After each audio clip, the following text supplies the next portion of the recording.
2023년 3월 13일 월요일 마태복음 20장 17절에서 34절 말씀을 묵상합니다. 오늘 본문 말씀에서는 예수님의 세 번째 순환 예고가 등장합니다. 예수님의 일행이 예루살렘에 점점 가까워질 무렵 예수님은 제자들에게 세 번째로 순환을 예고하십니다. 마태는 예수님이 제자들을 따로 데리고 길에서 세 번째 예고를 하셨다는 특별한 배경을 소개합니다. 그 길은 올라가다 라는 동사가 보여주듯 요단 계곡에서 고지대 예루살렘으로 향하는 오르막길입니다. 또한 따로 데리시고 라는 표현은 예수님이 그들을 무리에서 따로 구별하셨음을 의미합니다. 예수님은 보라 우리가 예루살렘으로 올라가노니 라고 말씀하시면서 여정의 목적지를 분명하게 가리키십니다. 그리고 두 순환 예고처럼 세 번째도 예수님의 예루살렘 사역을 담고 있습니다. 세 번째 순환 예고에서 독특한 점은 이방인의 개입입니다. 이것은 종교 지도자들이 자신을 로마에게 넘겨줄 것이고 로마에 의해 조롱과 채찍에 십자가 처형을 당할 것이라는 정보가 추가됩니다. 예수님의 순환 예고가 있음에도 불구하고 제자들은 예수님의 마음과 달리 또다시 누가 더 큰 자인지에 대한 갈등을 보입니다. 이전의 어린아이처럼 자신을 낮추는 겸손한 제자도의 가르침을 통해 이 문제가 일단락되었다라고 생각했던 문제가 다시 등장한 것입니다. 이 문제가 다시 등장하게 된 것은 뜻밖에도 세베대의 아들들의 어머니, 즉 야고보와 요한의 어머니로부터 시작됩니다. 예수님이 제자들을 따로 구별한 그곳에서 그녀는 자신의 아들을 12 제자 무리에서 끌고 나와 예수님 앞에서 청탁합니다. 그 청탁의 내용은 예수님의 나라가 임할 때 자신의 두 아들을 주의 좌우편에 앉게 해달라는 것입니다. 야고보와 요한은 제자들 중 가장 먼저 부르심을 받았고 변화산도 함께 오를 정도로 제자 그룹의 핵심 인물입니다. 그녀의 요청에 예수님은 너희가 구하는 것이라고 답변하십니다. 너희가 라고 답변한 것으로 보아 두 형제와 어머니 모두의 요구임을 알 수 있습니다. 예수님은 두 제자에게 내가 마시려는 잔을 너희가 마실 수 있느냐라고 묻습니다. 여기서 잔은 당연히 고난과 죽음을 상징합니다. 두 제자는 마실 수 있습니다 라고 대답하지만 그들의 생각하는 잔의 의미는 예수님의 의도하신 의미와 달랐습니다. 두 제자의 운명을 꿰뚫어 보시는 예수님은 훗날에 자신의 잔을 마실 것이라고 말씀하시고 실제로 이 말씀은 성취되었습니다. 물론 두 제자는 그 의미를 아직 알지 못했습니다. 예수님은 누가 자신의 좌우편에 앉을 것인가의 문제는 오직 하나님 아버지의 권한에 있다는 것을 밝히십니다. 예수님과 두 제자 사이에 오가는 모든 상황을 곁에서 지켜보던 제자들은 야고보와 요한에게 분노합니다. 이 분노를 통해 제자들은 하나님 나라에 오해하고 있음을 보여줍니다.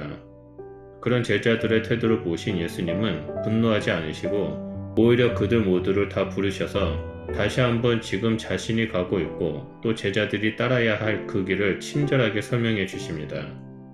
예수님은 자신이 가져오신 하나님의 나라는 세상의 나라와 전혀 다른 질서와 방식을 가지고 있다고 가르쳐 주십니다. 제자들은 이미 하나님 나라에 들어왔기에 하나님 나라의 질서의 원리를 따르는 자이어야 합니다. 하나님 나라에서 큰 자는 높은 자리에서 권세를 부리는 자가 아니라 가장 낮은 자리에서 타인을 섬기는 자이고 으뜸이 되고자 하는 자는 가장 낮은 종이 되어야 한다라고 가르쳐 주십니다.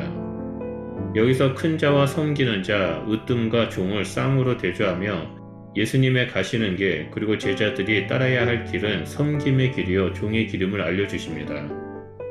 이것이 주님이 마시는 잔을 마시는 것이며 예수님의 섬김의 최고봉은 자기 목숨을 대속물로 내어주신 것입니다. 예수님의 일행이 예루살렘으로 향하는 동부의 마지막 도시인 여리고를 떠날 때 큰 무리가 따랐다라고 29절에 증거합니다. 큰 무리는 유대 대명절인 유월절을 앞두고 예루살렘을 향하여 순례하는 자들이었습니다. 이때 두 맹인이 예수님이 지나간다는 소식을 듣고 다윗의 자손이라고 부르며 불쌍히 여겨주실 것을 간청합니다. 우리가 잠잠히 있으라고 꾸짖었지만 그들은 더욱더 큰 목소리로 외칩니다.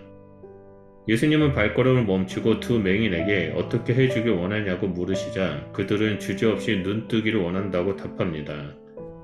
이 두 맹인은 예수님을 자신들이 고대하던 메시아임을 확실히 믿는 것입니다. 예수님이 그들을 불쌍히 여겨 다가가 친히 그들의 눈을 만져주시자 즉시 보게 되는 놀라운 기적이 일어납니다. 그들의 믿음이 옳았음을 보여주는 결과입니다. 과거에 갈릴리에서도 두 맹인을 고쳐주실 때에는 은밀히 행하셨지만 이제는 공개적으로 고쳐주십니다. 지금 예수님은 예루살렘으로 올라가는 것이 다윗의 자손으로 가는 메시아적 행차임을 보여주신 것입니다. 이 두 사람은 보게 되는 은혜를 입었지만 더욱더 큰 은혜는 예수님과 함께 그 길을 갔다는 것입니다. 치유를 경험한 대상이 예수님을 따랐다라는 언급은 여기서 유일하게 나타납니다. 그들은 제자의 대열에 새로이 합류해 예수님을 따르며 그 길을 오르는 하나님 나라의 순례자가 된 것입니다. 우리 역시 예수님으로 말미암아 놀라운 기적을 맛본 자입니다. 그 기적은 우리의 영혼이 회복되어 하나님의 자녀가 되었다라는 사실과 이 땅을 선한 목자 되신 하나님의 인도와 보호하심을 받은 자가 되었다는 것입니다. 그럼 우리는 늘 예수님 옆에 서서 함께 그 길을 걸어가는 자가 되어야 합니다. 오늘 본문 말씀에서 제자들과 두 맹인의 모습은 서로 대조되고 있습니다. 제자들은 그 길을 오해하고 십자가의 길에서 점점 멀어지고 있다면 두 맹인은 눈을 뜬 후 예수님을 따르며 그 길, 즉 십자가의 길을 걸어가는 모습을 보여주고 있습니다. 우리 역시 예수님과 함께 십자가의 길을 걸어가는 자가 되어야 합니다. 천국 백성의 삶을 산다는 것은 세상 나라의 삶의 방식을 거부하고 주님이 가르쳐 주신 원리로 사는 것을 뜻합니다. 세상이 가는 방향과 하나님 나라의 방향과 목표는 서로 다르고 삶의 방식 역시 다릅니다. 우리 선택의 방향은 나의 선택에 따라 결정됩니다. 바람이 있다면 하루하루를 묵상하며 나아가는 우리 성도님들은 하나님의 나라를 얻기 위해 기꺼이 주님께서 가르쳐 주신 원리를 선택하길 바랍니다. 기꺼이 자신을 낮추고 섬기며 십자가의 길을 걸어가는 주의 제자가 되어 세상 속에 하나님의 나라를 이루는 자가 되시기를 축복합니다. 기도하겠습니다. 하나님 감사합니다. 참된 제자도의 길은 예수님께서 걸어가신 그 길을 따라 걸어가는 것임을 오늘 말씀을 통해서 보여주셔서 감사합니다. 하나님, 우리가 이 땅에서 천국을 향해 걸어가는 순례자로서 예수님께서 걸어가신 그 길을 걸어갈 수 있도록 우리와 동행하여 주시고 성령 하나님, 우리의 발걸음을 인도하여 주시옵소서. 그래서 기꺼이 나를 낮추고 이웃들을, 타인들을 섬기는 자가 되어 함께 동행함으로 하나님을 향해 나아가는 주의 백성이 될 수 있도록 우리 가운데 역사해 주시옵소서. 우리는 주님의 길을 따르겠습니다. 우리와 늘 함께하여 주시옵소서. 감사드리며 예수 그리스도 이름으로 기도드립니다. 아멘.